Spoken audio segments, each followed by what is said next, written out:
Hello and welcome to the First Issue Club podcast. We're your weekly reading club for first issues, the special place where, just like Sue Storm, we love a good read.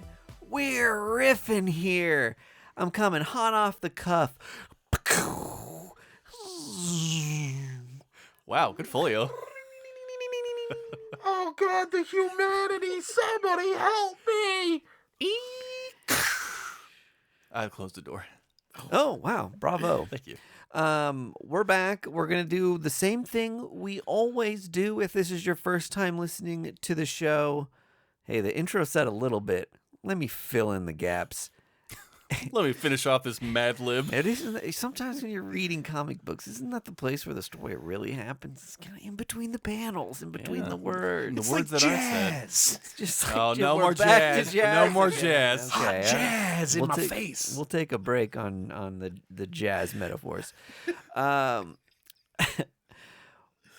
The idea is we're talking about first issues each and every week so we can have an accessible reading club conversation with you all. Mm-hmm. You'll see some of the titles of the books that we're covering in the show title, and we're just going to have a chat about what we thought about the book and what happens in it, yada yada.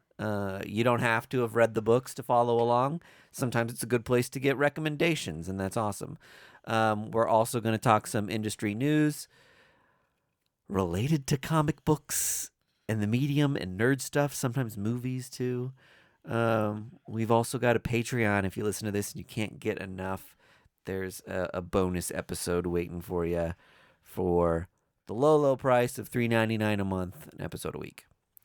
That's the intro spiel. This is very good.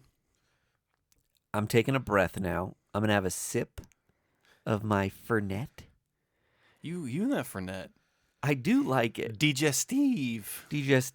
I do feel like if you asked most people to name a hipster douchebag drink, Fernet's at the top of a lot of people's You're lists. the only person I know that has drank it. This is the first time in my 35 years I've heard the word frenet. Is that right? Yes. I think there's a lot of people rolling their eyes at old Mike D of the First Issue Club. Maybe we hang out in different sipping on this. clubs. But I thought you were sipping brandy. no. That'd be I thought that was Kool-Aid. much cooler. I say give me a pass because I am second generation Italian. We grew up with this stuff. We drink it, along with our desserts, all that good stuff. So Is it alcoholic? I need my kind of menthol liqueur. Is it Yes, is it it is. Malort also a digestif? I don't know that about Malort. Yeah, I think Milwaukee's best is too. Explain Malort, because I think that's a very Malort, regional thing. I think is a prank. It's from Chicago. It's not from Chicago, but that's where it's I thought it was. big air quotes popular.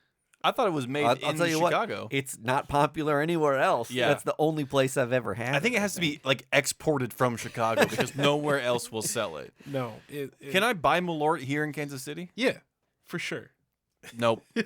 Folks, forget banning books. Ban Malort. Let's go break Malort bottles in the streets.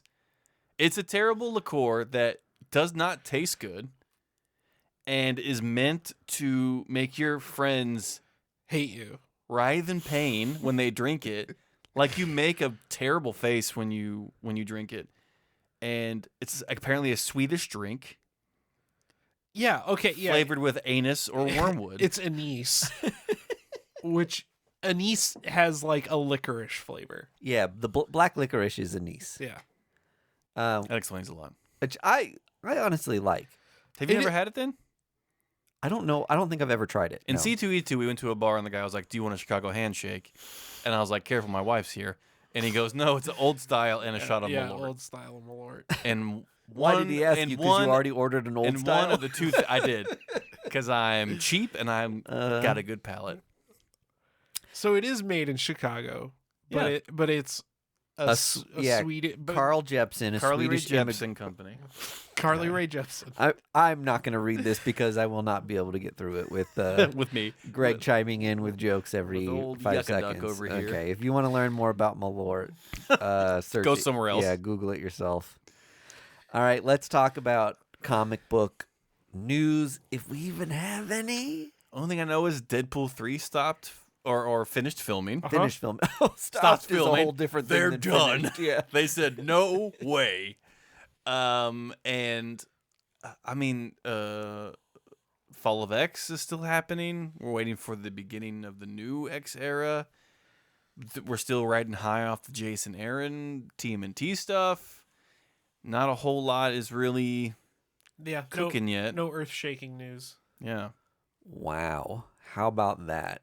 So we get to go right into comic books. Vic is stumped, and we're going to go right into comic books. Well, we better have some tangents to go off on during these comic book conversations. I think people love our 20-minute episodes.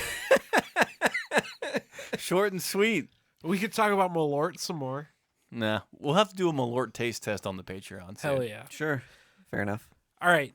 I'll go first. Do it. Since I'm the only one with comics on the table. Yeah, I'm a digital But- guy for these episodes. Greg and I both read Ghost Machine, but I'll start with Crashdown, which is on Whatnot Publishing, but it's a massive book, which is Sean Gordon Murphy's Mhm. imprint, right? And I think that T, is it like a Temple Smith That's thing? that's Temple Smith's logo. Okay. So he did the art. Are all massive books on Whatnot? I think so. Oh, okay. Plot I had no Holes is idea. for sure. Okay. That's the Uh, only other one I know of is Plot Holes. Yeah. I don't know if Zorro is Whatnot, It's not. but it was a Kickstarter thing. Okay. Anyway, You mean Dirt Bike Zorro? Dirt Bike Zorro. Brrr. I can go grab. I'm a proud owner of that copy. You're welcome. Yeah. Thank you, Vargas. So I read Crashdown. It's by Comic Tom Oh my god, it Garcia. says Comic Tom on the fucking cover. Yeah, Greg's not a fan of this guy. I never heard of him before. He's just a lot. Apparently he's I'm just staying out of Coming, this. coming from me. I'm exuding positivity from this corner of the podcast. apparently he's a YouTuber, a spec guy. Yeah, he's like just a influencer in the comic book community. Boo. I will say, I do have a hard time with a lot of comic book influencers because a lot of the conversation seems to be surrounding like, hey, do you want to rip off a bunch of people who like are in the fandom? There is that undertone to it. It's weird Right. because It does become about like money and selling things and like, man, unload these now, guys, Yeah. because and let all the idiots buy them because in a couple weeks it's not going to be worth that much. And it's like, where are those idiots? Yeah, Like- I'm the idiot. And then it's just like what they talk about when they buy like a someone's collection. They're just like, I got this on the cheap, and you're just like, you're talking about how you just fucked over somebody. Yeah, I don't like that part of Like it. that's not cool. Yeah, Like way to brag about like buying something for way cheaper than it should be. totally. And that person's probably watching the video just like, aw. I mean, like, we're all what? we're all excited about getting deals, especially when you're like long box diving at a used bookstore or something that it's Yeah. like this is a chain or a place like a vintage stock. Yeah. It's like good on you if Yeah. you find like $100 Yeah. book for like $1. It's like stealing gum from Walmart. Who's it hurting? Yeah, right. Yeah, but But if you're like buying some guy's Yeah, you- collection you and suck- he doesn't know what he has, and you're just, you sucker a widow out of like yeah. some guy's like This amazing is the extreme amazing example. collection. Well, Some we- poor widow comes to you. we say that, but these are like how many large comic retailers and resellers go to estate sales. A Yeah. lot of the time, it's people trying to unload these things, and Yeah. if you don't have anyone else bidding against you at an estate sale, you're buying a huge comic book collection very cheap. And I'm sure a lot of people at home are listening going, yeah. I would've done You- that too. You guys say this now. We put our money where our mouth is. Mike D once had a comic mailed to him incorrectly. It was a first appearance of Deadpool, Oh yeah, slabbed. And what did he do? He mailed it back like a did. good I person. did the right thing. Against my wishes. You mailed it back. Yeah, that hurt. So, we do practice what we preach, folks. I emailed them and I was like, any chance I won a contest or something? Before I tell you what you did, is there any chance I'm like the 18th customer, or like my name was pulled from a hat? Yeah, right. Andy, tell us how this book was. Oh, I was going to say sub to our Patreon. Yes. Suckers. Because we are comic book influencers. I don't know if we're influencers. Sure we No, are. I think if you have a podcast that gets listened to, We're comic book suggesters. Sound off in the Discord if you've ever been influenced by this podcast, because I have, and now I host it.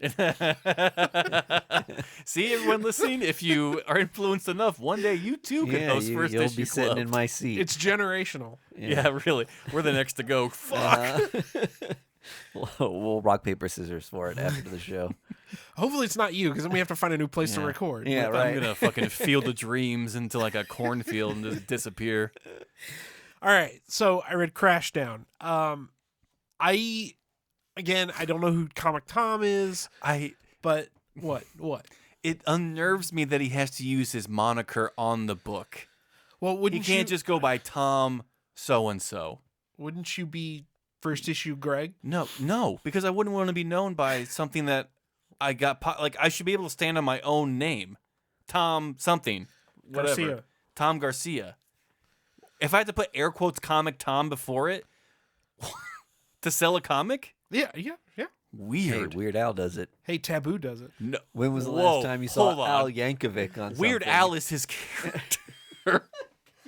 Moving on. Maybe he wrote this in character. I don't know. I'm on. He's rhyming and played an accordion while No, he's writing this comic. I got you, Comic Tom. Don't worry about these guys. Yo, canon now. Mike D is a Comic Tom protector, apologist. I haven't seen one of your videos, but hey, Yeah, you may be fucked here pretty soon. Yeah, that's true. Canceled. Yeah, watch what he says. Women in comics, am I Yeah. right? Yeah. Next episode, you had to do a full-on redaction. Yeah. Hello, everyone. Last week I made. Well, I'm going to review his comic. Sorry. So Crashdown, it's a lot like the other Templesmith comic I've read. Mhm. A lot of sci-fi, a lot of cosmic kind of horror. Have you guys seen Event Horizon? Mhm. It's Event Horizon. Oh, So they're on Earth and they go into cryosleep to go to this new planet to colonize a world. They wake up and there's things amiss with the ship. And then they crash on the planet and there's big monsters. and at the end, the Statue of Liberty is buried in the sand. And That's it. Yep. the main character goes, "You did it, you damn dirty Yeah. apes, you did it." So it's interesting that this is a massive imprint title, Yeah. and Sean Gordon Murphy doesn't have anything to do with it. Nothing to do with it. He proofread it. And I was He looking might have edited it. at the front. I looked specifically. Massive Publishing. He is not listed anywhere on Interesting. Massive. So I don't know if he's just like the flagship creator for Massive. Oh yeah, maybe it's not his imprint proper. Yeah. So You mean comic Sean Gordon Murphy isn't mentioned anywhere? draws cars, Sean Gordon Murphy. So what did I think of Crashdown? I thought it was pretty good. Yeah, the flipping through it looks. I mean, nice. there's a lot of there's some cool splash pages in here. Yeah, I like the art. That's the title page. Templesmith is always on point. I mean, that stuff's insane. The last reveal, the main character's got like a squiddly diddly in her leg. That's gonna Oh, be okay. something.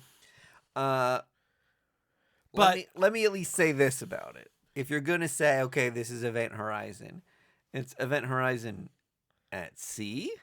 Yeah, Underwater. Yeah, They're- it's like they crash land on it looks like a water planet. yeah, yes, That's a twist. Yeah, like an Avatar planet. yeah, sure. The way of water. Yeah. Um, An Avatar planet. The Navi. One of the and- several Navi planets, yes. Well, okay, this noob over here. there's only one. Do you know how many tribes there are in the Navi? Do you? 7? Okay, you got me. Listen, aliens is your thing.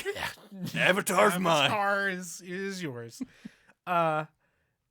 So I thought it was pretty good. It feels, unfortunately, like a lot of Templesmith books, that it's just going to end up as dollar bin fodder. Like, it doesn't feel groundbreaking, but it scratches an itch for me. I love this kind of sci-fi horror stuff, so I don't know. All right, right on. Okay, good for them. It's a vibe.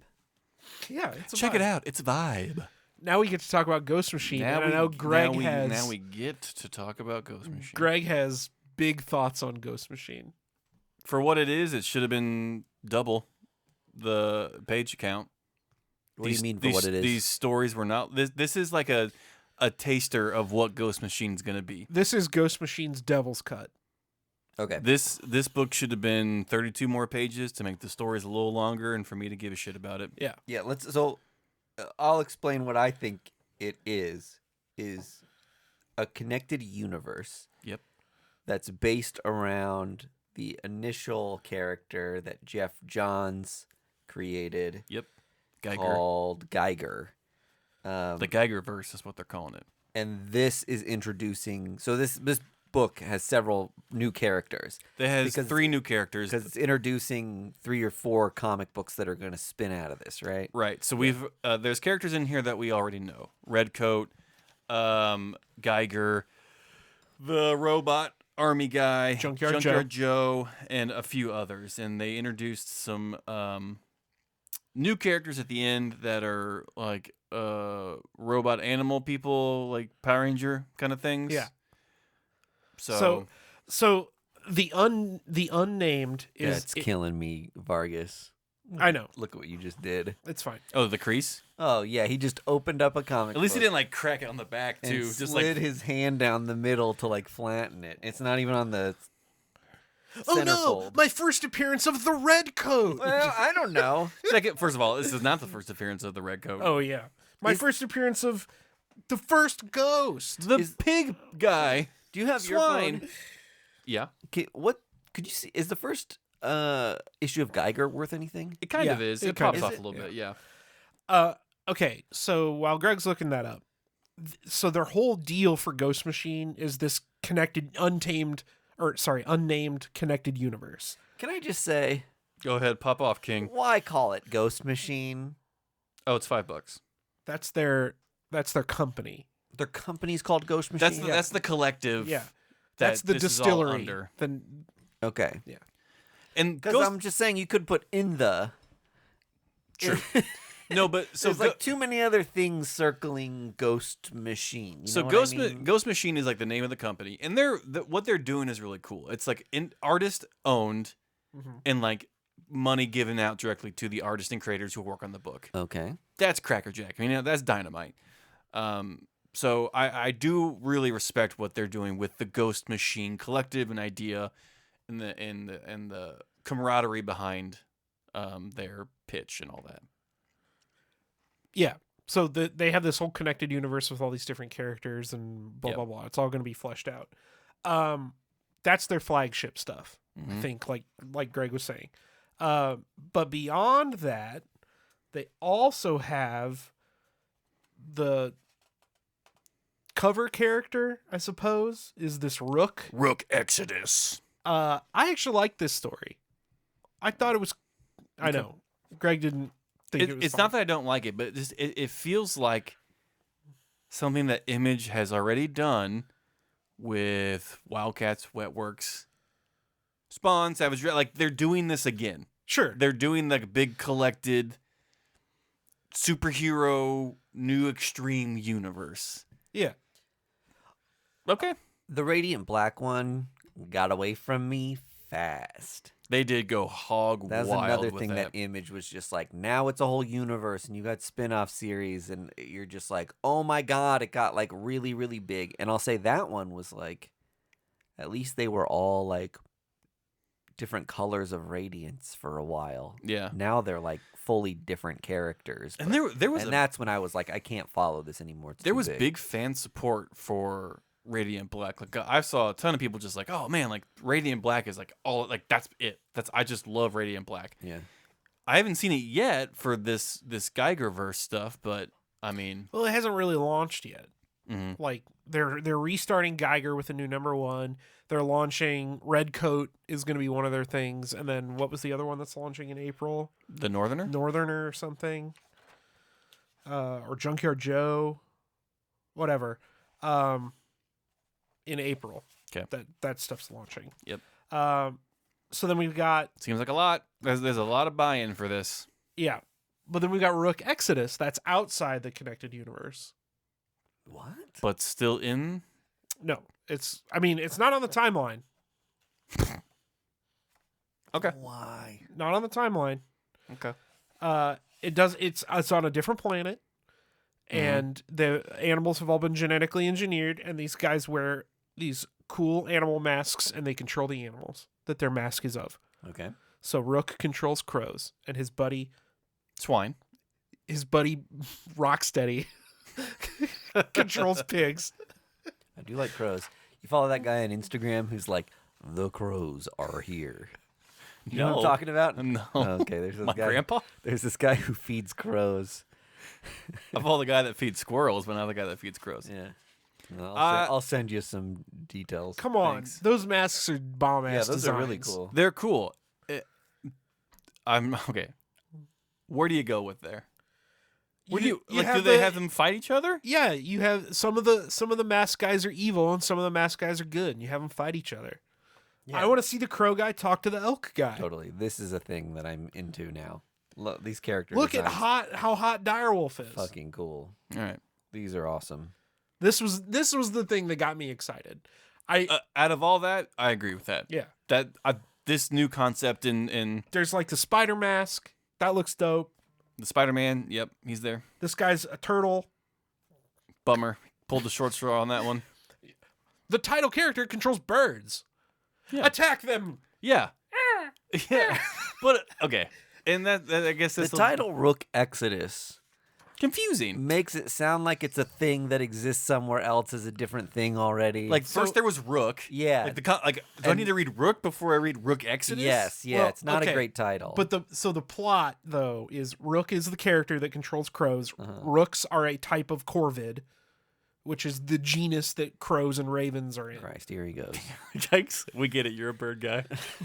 I'm a big bird guy, and they're trying to You get. read zoo books. We get it. He likes Big Bird. It's called Attack, Big Bird. Okay.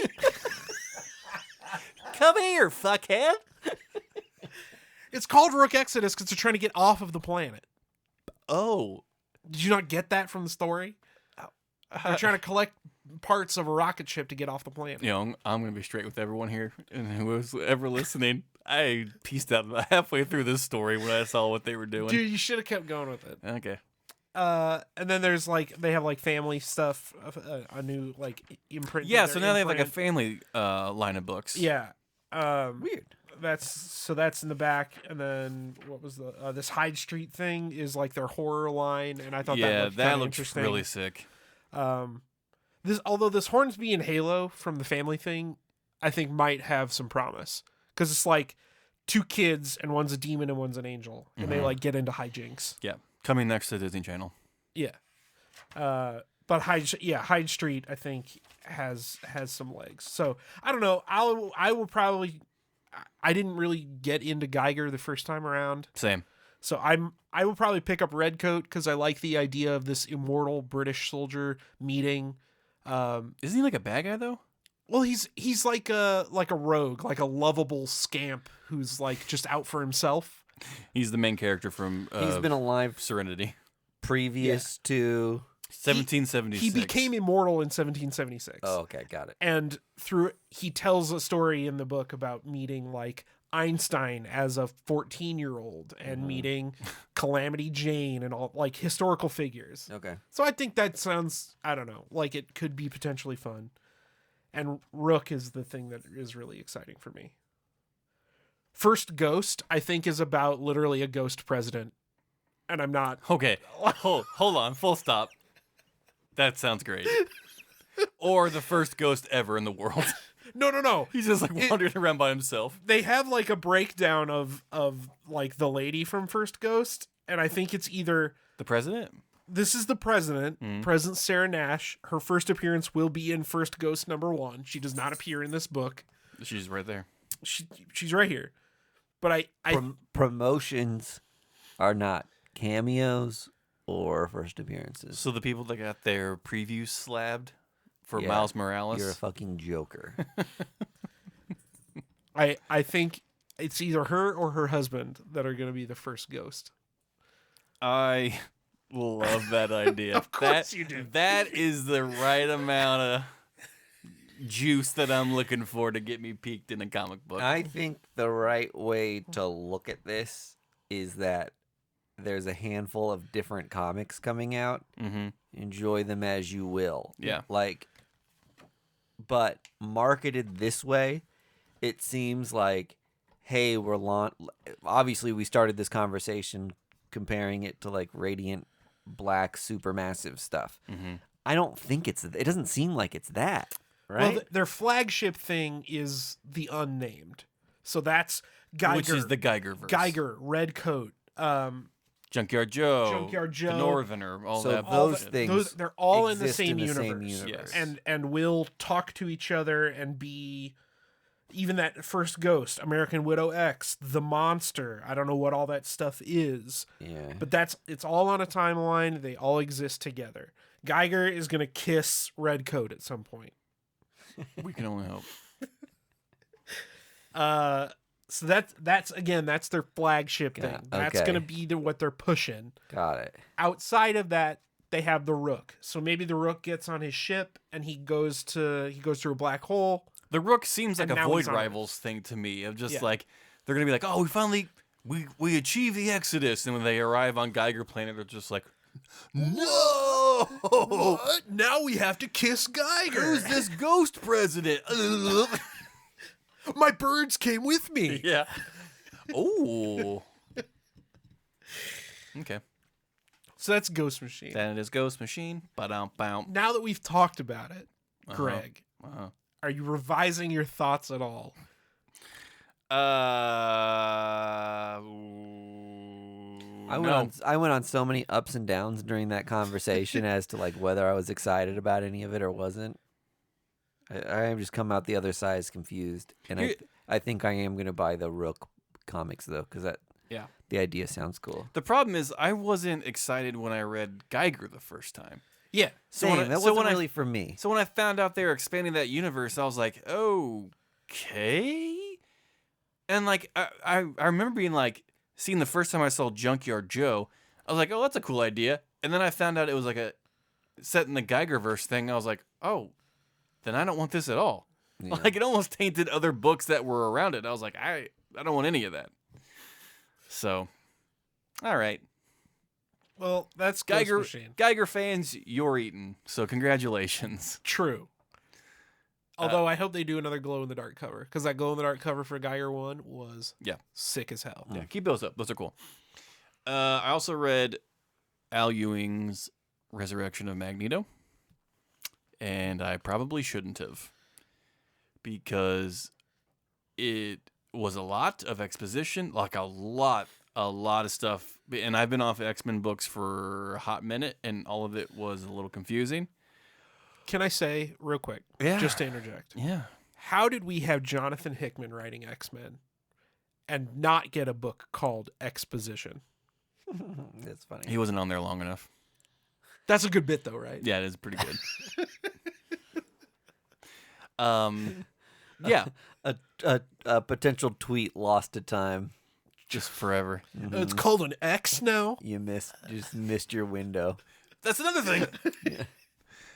So what I'm really saying is I'm excited to see Mike D read Resurrection of Magneto, I'll see if I like it. and then maybe we can see what happens. Okay. A lot of storm, lots of storm in this. Yeah. Well, yeah, he died in the midst of X-Men Red Mm-hmm. as a kind of In the coolest ass way possible. regent to Araco. Really awesome storyline. Okay. So a lot of mutual respect between Storm and Magneto at this point. Do they kiss? No, Vargas always wanting his comic character. There's kissing, but not between He's Storm and Magneto. pushing his pages together. Kiss. Kiss, Geiger. Yes. Kiss yourself. Kiss Rook's birds. Oh my gosh. And that's all I read. Okay. I read those. I was so bummed out from those two things. I was like, I'm done reading comics for today. Folded my phone, put it away. All right. Well, I went months back to read a book that we did not cover, I don't believe, out on AWA. Red Light Oh yeah. is like an erotic thriller. So there's kissing. So there is kissing. This is But you a gotta pay to play. this is a Oh, but she's a robot. Oh, I've heard of this book. future scenario thing wherein you've got like a red light district, Mm-hmm. but in the future, sex workers are kind of replaced with androids. Mm-hmm. And This book was really good. it was really, you read it? I read it, but we never talked about it. Yeah, it was really interesting. You follow this one android in particular Mm-hmm. who is working on her birthday, Mm-hmm. and she is one of the first, if not the first android that is programmed to have empathy. Mm-hmm. So she takes her job or like any violence that comes her way as like, this person had a rough upbringing, or like, I feel so sorry for like whatever happened to this person that made them the way they are. Mm-hmm. And she's trapped in this awful sex work thing, but I think is only programmed to have like so much self-awareness or cognitive ability for Right. her situation, whatever. But then she meets a little girl who's also living in this like brothel and finds out she's human. Mm-hmm. And at that point, because again, she's got empathy for the people she meets, but she's never met Good people. a little girl like Yeah. who's an innocent before. She's only meeting the men who come through. So at that point, she's like, I'm going to do fucking something about this. Mm-hmm. And that's where the first issue ends. Yeah. It's while you could look at this book through a lot of different lenses. Mm-hmm. I think it is really heady. It's written by a pair of women, so it's not male gazy at all. It feels like a commentary on sex work, a commentary on sexual violence, Yeah. a commentary on, feminism and liberation of women. It's doing a lot of stuff. Mm. And I always love when you get these comics that look like, the cover is like very male gazy. Mm. And then you get inside the comic and it's like feminism, feminism, feminism. Yeah. Like, Gotcha. so yeah, exactly right. There was medicine in that cheese.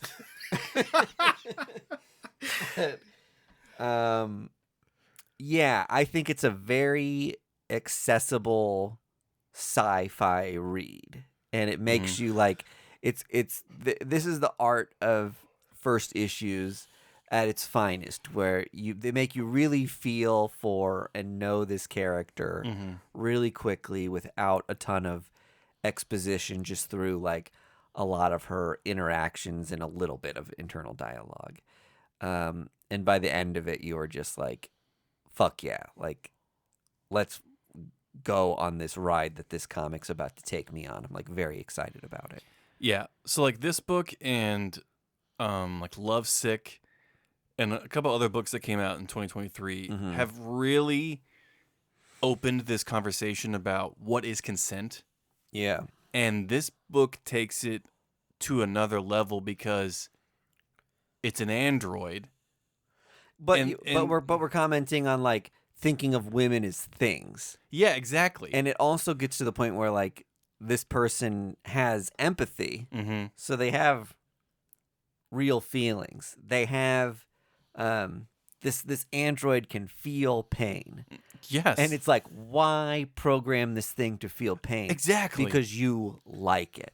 Yes. Like, and that's fucked up. The idea of wanting to make something hurt. Mm-hmm. This is also doing a thing wherein it is the androids are being constructed more and more with like, 3D printed organs and all this stuff that is making them a step closer to just like they might as well be Real. like real organic people at this point.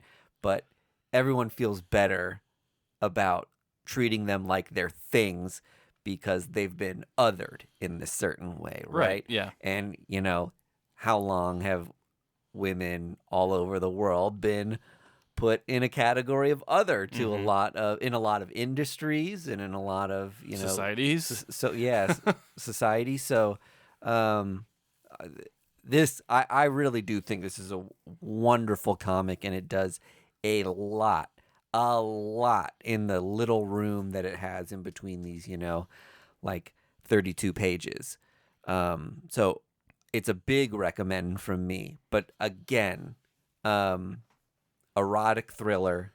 You need to be a fan of that genre to like this comic. Sexual violence, you have to know that that's going to happen in here. So trigger warnings about reading this comic book. But if you can handle that stuff, I'm really excited I just back ordered The rest of it. because this book did come out a couple months ago. So the rest of it, or almost all of the rest, it's only a 4-issue series, so an easy one to read through. Yeah. And I don't think this book necessarily like sold like hotcakes either. So you could probably walk into your comic shop and still pick up the first issue as a back issue. So They'd love to see you. big time recommend on Red Light. AWA, man. Sometimes they just knock them out of the park. Yeah, there's something I really like about AWA in that they do a lot of prestige feeling stuff because it's proven writers or people, even the new writers who are like coming to comics for the first time, like have a history in some sort of arena that makes them like, it'd be interesting to read what that person did with sci-fi. Yeah. Because they're, a writer in some other realm. And they're all like kind of minis. So Yeah. you can hop in and hop out of a full and complete story. That means they don't have to be written like a very traditional comic that gets like strung out forever and ever in a very like soap opera-y, never-ending sort of way. Yeah. So they can be. AWA has a lot of like good entry points for newer readers or readers who want something with a little more oomph. Yeah, they're definitely more of like a no, I don't want to say grittier, but it's definitely just like in the shadows type stories, and like they're told stories of like people on the fringe or like that lead kind of like harder lives. So if you're into that kind of genre or storytelling, that's like the best place to go to read it. As soon as some movie studio like Oh god, picks up their first book, Yeah. Sins of the Salton Sea, or Alex Garland gets Red Light, Yeah. it's going to be incredible, and people are going to be snapping this stuff up. Hell yeah. The only other first that I read is something that Vargas covered last week or the week before, which was Pine and Merrimack. It was a good book. Our pal Kyle Starks wrote this one, and I really liked it. If you didn't catch the first episode, just really quick, it's a husband-wife private eye group, and they're just solving crimes around their small town. Yep. And someone comes to them with a missing persons case, which they normally don't take, but it struck a chord with the wife of the pair, who is kind of the brains of the operation, and the husband is the muscle, because she had a sister who disappeared and they found murdered. So you're going to have some personal stuff going on there, maybe even a chance that they find the murderer of this kid. It was the murderer of her the sister. the Yeah. sister like long ago or something, or this is like some ongoing thing that's been happening. So really interesting comic, I think, that's got some good legs to stand on. The thing I like Private Eye stuff. the thing I walked away with mostly about this book was that it felt so much like a TV show. Yeah, Like, good pilot of a show. yeah, like, Rizzoli and Isles.